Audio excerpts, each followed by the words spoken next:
Você tem uma ideia de tema, de assunto que você quer falar, você acaba não fazendo, você acaba nem falando pra ninguém. Depois de alguns meses, você vê uma música que tá com aquela mesma ideia que tu tinha tido ali atrás, sabe? Isso já aconteceu comigo e é doido, porque isso pra mim é um exemplo disso, de que, na verdade, eu e essa outra pessoa que criou essa parada, que eu também tinha tido essa ideia, meio que a gente foi pescar coisas em lugares em comum lá no inconsciente coletivo. Dia 31.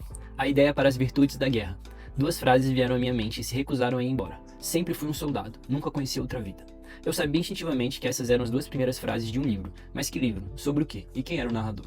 Fiquei com essas frases por meses. Então, um dia pensei, é Alexandre. Alexandre o Grande.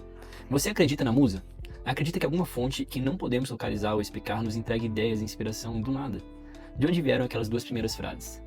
Do inconsciente, do daimon, do self junguiano? De novo, fui arrebatado.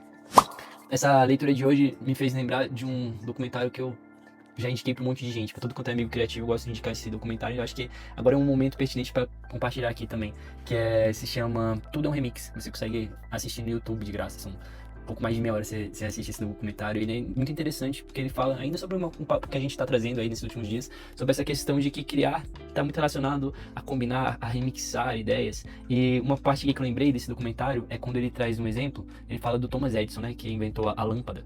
Aí tem um momento lá que ele faz esse questionamento, mas e se Thomas Edison não tivesse inventado a lâmpada? Aí ele traz essa história de que, isso faz muito tempo, tá?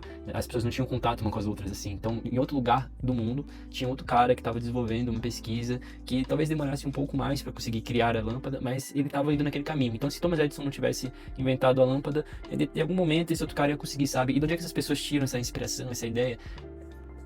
Várias pessoas vão falar, por exemplo, ele fala que Daimon é tipo, até botei aqui do lado, na Grécia Antiga se refere a esse espírito, a um gênio, a uma força inspiradora, que era fazer um intermédio entre os deuses e os humanos, trazendo inspiração para que as pessoas criassem coisas.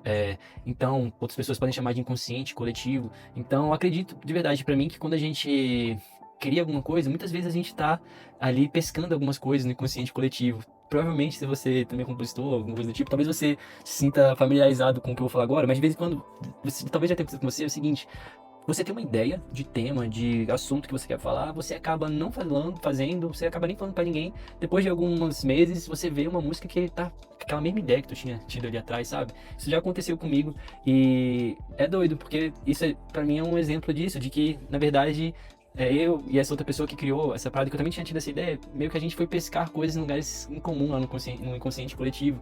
E isso é legal pra gente desapegar um pouco dessa questão da posse, as ideias. As ideias não são nossas. A gente entra em contato com essas ideias que estão lá nesse inconsciente coletivo. Pelo menos pra mim isso faz muito sentido pensar assim, sabe?